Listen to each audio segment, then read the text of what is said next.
Hello friends, आप सभी का स्वागत है मेरे चैनल में। आज मैं आपको राष्ट्रपति से रिलेटेड टॉप 20 क्वेश्चन करवाने वाला हूं। चलिए स्टार्ट करते हैं। भारत के राष्ट्रपति की तुलना निम्नलिखित में से किससे करना सर्वाधिक उचित है? जो हमारे भारत के राष्ट्रपति हैं उनकी तुलना हम किससे करेंगे तो उचित माना जाता है कि इससे कर सकते हैं, उचित माना गया है। तो ए है अमेरिका के राष्ट्रपति करेंगे भारत के राष्ट्रपति की तुलना, या फिर फ्रांस के राष्ट्रपति से, या फिर ब्रिटेन के सम्राट से, राजा से, या फिर श्रीलंका के राष्ट्रपति से।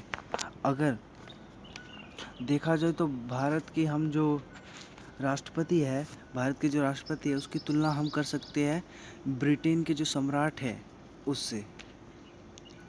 अब देखते हैं अगला सेकंड क्वेश्चन है, भारत में कार्यपालिका अध्यक्ष कौन होता है? जो भारत में जो कार्यपालिका होता है उसका अध्यक्ष कौन होता है?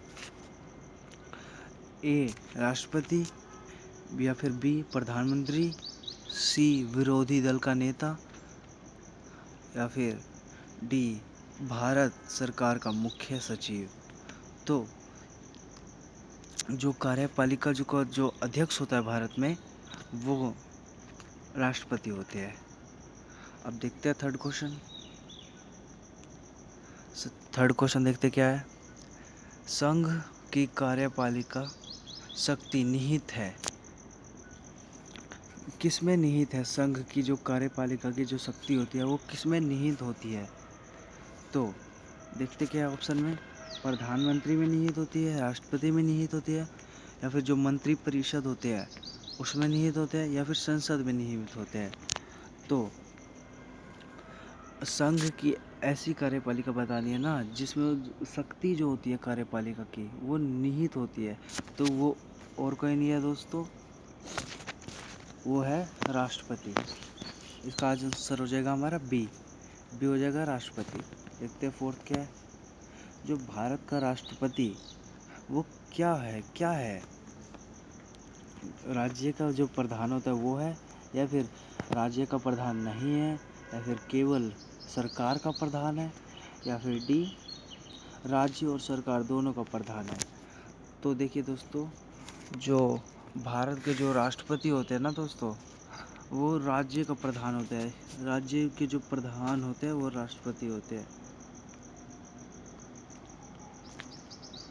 फिफ्थ देखते क्या है। भारतीय संविधान के अनुसार देश का जो प्रथम नागरिक कौन होता है? जो भारतीय संविधान है उसमें उसके अकॉर्डिंग है ना, देश का जो देश है उसका जो पहला व्यक्ति प्रथम नागरिक कौन है? राष्ट्रपति, या फिर बी लोकसभा अध्यक्ष, सी उपराष्ट्रपति, या फिर डी प्रधानमंत्री। तो जो पांचवे का है वो हो जाएगा राष्ट्रपति। भारत के संविधान के ऊपर मतलब कि राष्ट्रपति का जो पद होता है ना वो सबसे ऊपर होता है, पर राष्ट्रपति के पास ज़्यादा शक्तियाँ नहीं होती दोस्तों, प्रधानमंत्री के पास शक्तियाँ होती है। जैसे कि देखो, अगर राज्यपाल को नियुक्त करते हैं गवर्नर को हर राज्य में, तो उसकी है ना प्रधानमंत्री उसके पास सिफारिश करते कि राज्यपाल को इसे राज्यपाल वहाँ का बना दो, तभी जाके राष्ट्रपति कहता है ले भाई साइन कर दिया तो बन जाओ। तो राष्ट्रपति तो बस साइन करते हैं, बाकी सिफारिश तो प्रधानमंत्री करता है। असली शक्ति होती है वो प्रधानमंत्री के हाथों में होती है। तो प्रथम नागरिक पर राष्ट्रपति को माना जाता है, सबसे ऊंचा दर्जा मिला है राष्ट्रपति को। ठीक है, अब देखते हैं अगला। भारतीय संविधान जो है उसके अनुसार जो संघ की कार्यपालिका होती है उसकी शक्तियाँ किसमें निहित होती है? प्रधानमंत्री में, राष्ट्रपति में, संसद में, या फिर मंत्रिपरिषद में। तो निहित शक्तियाँ बताना है। निहित शक्तियाँ क्या होती है? तो इसमें हो जाएगा राष्ट्रपति में। ठीक है, 7 क्वेश्चन देखते हैं। भारतीय संविधान के अकॉर्डिंग देश के तीनों सेनाओं का अध्यक्ष जो होता है वो सुप्रीम कमांडर, मतलब कि वो कौन होता है? राष्ट्रपति होते हैं, उपराष्ट्रपति होते हैं, या फिर थल सेना होते हैं, या फिर फील्ड मार्शल होते हैं। तो जो तीनों सेनाओं के जो अध्यक्ष होते हैं ना दोस्तों, वो होते हैं राष्ट्रपति। तीनों सेनाओं के अध्यक्ष होते हैं राष्ट्रपति। ये हो जाएगा करेक्ट आंसर। आठवां देखते हैं अब। जो भारत का राष्ट्रपति होता है, भारत का वास्तविक शासक, राज्य का संवैधानिक अध्यक्ष, या फिर सी राज्य और सरकार का अध्यक्ष, डी बहुमत दल का नेता। तो जो भारत का जो राष्ट्रपति होता है ना दोस्तों, ये होता है राज्य जो होते हैं उसका संवैधानिक अध्यक्ष होता है। संवैधानिक अध्यक्ष के रूप में राष्ट्रपति को जाना जाता है। अब 9th देखते हैं। भारतीय सशस्त्र सेनाओं का सर्वोच्च कमांडर कौन होता है?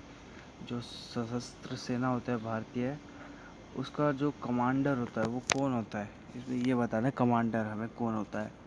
तो देखते हैं, ए राष्ट्रपति, बी प्रधानमंत्री, या फिर सी ऑप्शन है रक्षा मंत्री, या फिर डी सबसे लंबे समय तक सेवारत सेना अध्यक्ष। तो इसका जो आंसर करेक्ट है वो होगा राष्ट्रपति, ए राष्ट्रपति। अब देखते हैं 10वां। भारत के राष्ट्रपति के लिए आवश्यक योग्यता नहीं है। अगर हमें, चलो जैसे कि देखो, आपको कोई भारत का राष्ट्रपति बनना है, ठीक है? तो आप में कौन सा ऐसा गुण जो नहीं होना चाहिए, ठीक है? आप में ऐसा कौन सा गुण नहीं होना चाहिए? वह भारत का नागरिक हो। भारत का बनना है तो भारत का कम से कम नागरिक तो होना ही चाहिए। तो ये आंसर हमारा नहीं होगा। वह 35 साल से ज़्यादा उम्र का हो। तो राष्ट्रपति बनने के लिए 35 ही चाहिए, तो ये भी आंसर हमारा नहीं होगा। ये सही गुण है, इसीलिए जोड़ेंगे नहीं, गलत गुण ढूंढना है इसमें हमें। उसमें लोकसभा के निर्धारित सदस्य के लिए निर्धारित सभी योग्यता हो। जो लोकसभा के जो सदस्य होते हैं उनके लिए जो निर्धारित योग्यता की है वो सभी योग्यता होनी चाहिए। और तो देखिए दोस्तों, ऐसा तो ये जो राष्ट्रपति है ऐसा होना चाहिए उनमें कि जो लोकसभा के सदस्य है ना, उनमें जो योग्यता होती है ऐसा योग्यता होनी चाहिए। तो ये भी नहीं होगा। अब डी देखते हैं। वह संसद के किसी सदन का सदस्य हो। तो 10वें का आ जाएगा हमारा आंसर निकल के डी, वह संसद के किसी सदन का सदस्य हो। यह गुण नहीं भी हुआ तो चलेगा। 11वां देखते क्या है। 11वां देखते क्या है। भारत के राष्ट्रपति निर्वाचित होने के पात्र बनने के लिए व्यक्ति की आयु पूर्ण होनी चाहिए। तो अगर भारत का राष्ट्रपति निर्वाचित होने के लिए ना, जो व्यक्ति है उसकी आयु कितनी होनी चाहिए, राष्ट्रपति बनने के लिए आयु कितनी होनी चाहिए, इसमें यह बताया गया है। तो 21 साल होनी चाहिए। 21 साल तो दोस्तों प्रधानमंत्री की भी नहीं होती है, तो राष्ट्रपति कैसे बन जाएंगे? तो ये नहीं होगा। 25 साल प्रधानमंत्री की होती है, ये नहीं होगा। 30 नहीं होगा, इसका आंसर 35 होगा। तो डी हो जाएगा इसका करेक्ट आंसर 11वें का। बार देखते हैं। जो राष्ट्रपति पद के उम्मीदवार के लिए अधिकतम ज़्यादा से ज़्यादा आयु कितनी होनी चाहिए? हमने कम तो देख लिया, अब ज़्यादा से ज़्यादा देखते हैं। वो 65 साल का हो, या फिर 70 साल, या फिर 75 साल, या फिर कोई आयु सीमा नहीं है। तो जो 12वें का हो जाएगा। तो दोस्तों इसकी जो लास्ट है ना, मैक्सिमम यानी कि अधिकतम जो है वो कोई आयु की कोई सीमा ही नहीं है। अब 13वां देखते हैं। एक व्यक्ति राष्ट्रपति पद के लिए अधिकतम कितनी बार निर्वाचित हो सकता है? अगर किसी एक व्यक्ति को राष्ट्रपति बनना है तो वह व्यक्ति कितने बार निर्वाचित हो सकता है? 2 बार निर्वाचित हो सकता है, 3 बार, 4 बार, या फिर इसकी कोई सीमा नहीं है।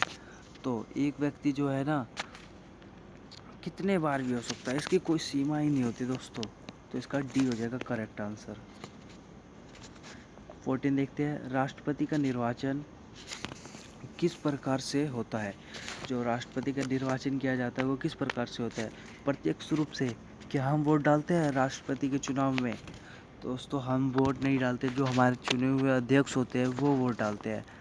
तो प्रत्यक्ष रूप से ये गलत है, अप्रत्यक्ष रूप से।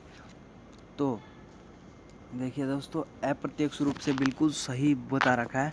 अप्रत्यक्ष मतलब जिसमें है ना हमारा कोई रोल नहीं होता, जो हमारे चुने हुए प्रतिनिधि होते हैं, जो लोकसभा विधानसभा में लोकसभा में होते हैं, विधानसभा में होते हैं, हमारे चुने हुए जो प्रतिनिधि होते हैं जिन्हें हम चुनते हैं, वो जाकर राष्ट्रपति में वोट देते हैं। ये कौन कौन से है? ये 3 है, लोकसभा, राज्यसभा, विधानसभा। ठीक है, ये तीनों वोट देते हैं राष्ट्रपति के चुनाव में। तो अप्रत्यक्ष रूप से चुनाव होता है दोस्तों इसका। तो बी आंसर हो जाएगा इसका। 15 देखते हैं क्या है। राष्ट्रपति पद के निर्वाचन हेतु, जो राष्ट्रपति का जो पद होता है उसका निर्वाचन हेतु कौन सी पद्धति अपनाई जाती है।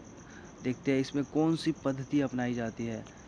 सूची पद्धति, संचयी मत पद्धति, या फिर सापेक्ष बहुमत पद्धति, या फिर समानुपातिक प्रतिनिधित्व एवं एकल।